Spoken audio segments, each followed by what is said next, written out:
குருவே சரணம். அனைவருக்கும் வணக்கம். பதட்டமும் படபடப்பும் இல்லாமல் செயல்படுவது எப்படி? இது ஏகப்பட்ட பேருக்கு இருக்கக்கூடிய பிரச்சனை.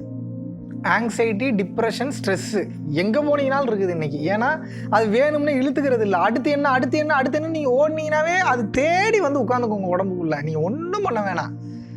அப்போது இந்த ஆங்ஸைட்டி, டென்ஷன்னு, டிப்ரெஷன், கவலை, இது எல்லாமே ஒருத்தனை சூழும்போது இதுலேருந்து எப்படி வர்றதுன்னு தெரியாமல் ஒரு படபடப்பு, ஒரு டென்ஷன்லேயே தன்னோட வாழ்க்கையை வாழ்ந்துக்கிட்டு இருப்பான். அவசரத்துக்குள்ளே கை விட்டா அண்டாக்குள்ளே கூட கை போகாது அப்படிம்பாங்க. அது உண்மைதான், நான் இல்லைன்னு சொல்லவே இல்லை. ஆனால் அதிலிருந்து எப்படி வெளியில் வர்றதுன்னு ஒரு மனிதனுக்கு தெரியலையே. இதை நீங்கள் கண்டுபிடிச்சிட்டு தானே ஆகணும். இதை நம்ம தெரிஞ்சுக்கிட்டு தானே ஆகணும். இதுக்கு தேவை ஒரே ஒரு புரிதல் தான். இந்த சின்ன அண்டர்ஸ்டாண்டிங் இருந்ததுன்னா போதும்.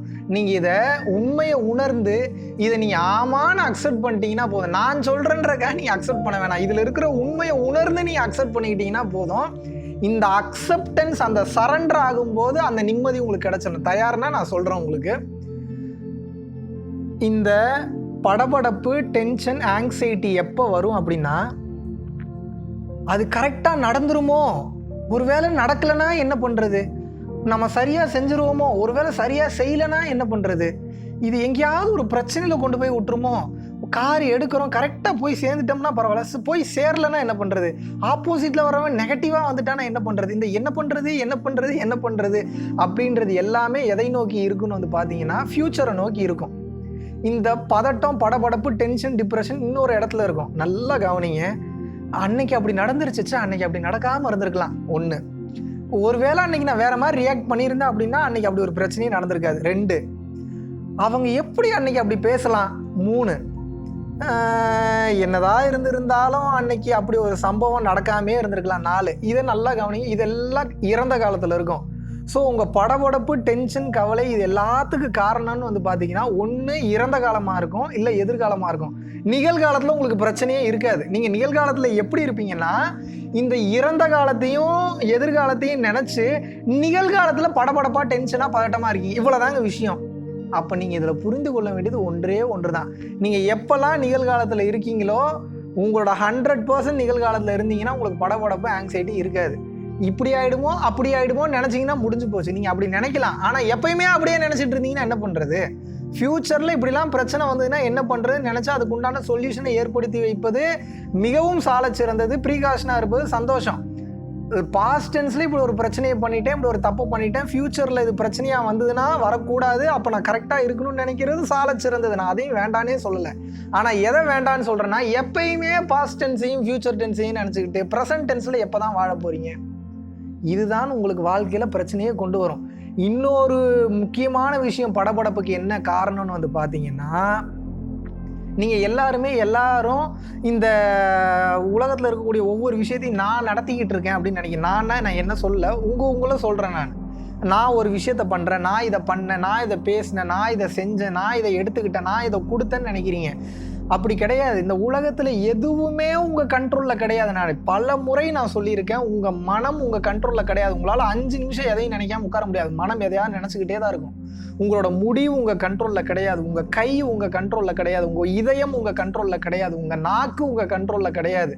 உங்களோட உணர்வுகள் உங்களோட கண்ட்ரோலில் கிடையாது. உங்கள் கோபம் உங்கள் கண்ட்ரோலில் கிடையாது. உங்களோட கல்லீரல் கண்ட்ரோலில் கிடையாது. சிறுநீர் பை உங்களோட கண்ட்ரோலில் கிடையாது. எதுவுமே உங்கள் கண்ட்ரோலில் கிடையாது. நீங்கள் என்ன பண்ணுறீங்க அப்படின்னா, ஏதோ ஒரு சக்தி உங்களெல்லாம் மேலே இருந்து இயக்கிட்டு இருக்கு.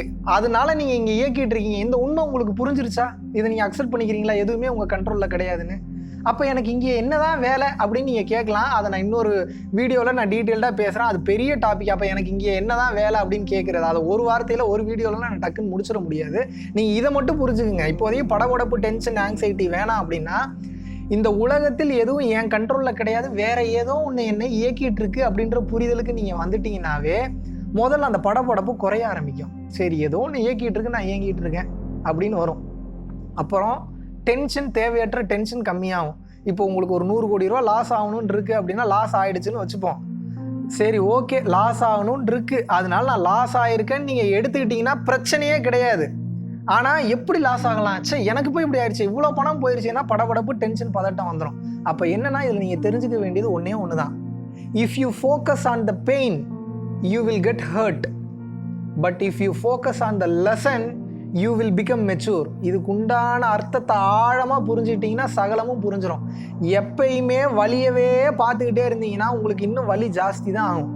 வலியிலேருந்து நான் என்ன பாடத்தை கற்றுக்கிட்டேன் அதை நீங்கள் நோட் பண்ணிங்கன்னா போதும், வாழ்க்கையில் உயர்ந்த இடத்துக்கு வந்துடுவீங்க, மிக உயர்ந்த நிலைக்கு போயிடுவீங்க. இந்த பிரபஞ்சத்துலேயும் சரி, உள்ளளவுலேயும் சரி, இறை சட்டத்துலேயும் சரி, உயர்ந்த நிலைக்கு நீங்கள் போகணுன்னா ஒன்றே ஒன்று மட்டும்தான். You should always focus on the lessons. அந்த லெசன்ஸை விட்டுட்டு வழியை நீங்கள் ஃபோக்கஸ் பண்ணிங்கன்னா நிம்மதி என்பது கிடைப்பதற்கு வாய்ப்பே கிடையவே கிடையாது. அதனால தான் சொல்கிறேன், நீங்கள் கான்சன்ட்ரேஷன் பண்ண வேண்டியது வெளியில் கிடையாது, நீங்கள் கான்சன்ட்ரேஷன் பண்ண வேண்டியது உள்ள மட்டும்தான். இந்த புரிதல் ஒரு மனிதனுக்கு வந்துவிட்டால் போதும், எல்லாமே உங்கள் கண்ட்ரோலில் அழகாக வந்துடும், அற்புதமாக வந்துடும். ஸோ நீங்கள் படபடப்பதற்கும் அந்த ஒரு பதட்டத்துக்கும் காரணம் என்னென்னு வந்து கேட்டிங்க அப்படின்னா, எல்லாத்தையும் நான் பண்ணுறேன்னு நீங்கள் நினச்சிட்டு இருக்கீங்க. அந்த எண்ணத்தை விட்டுருங்க.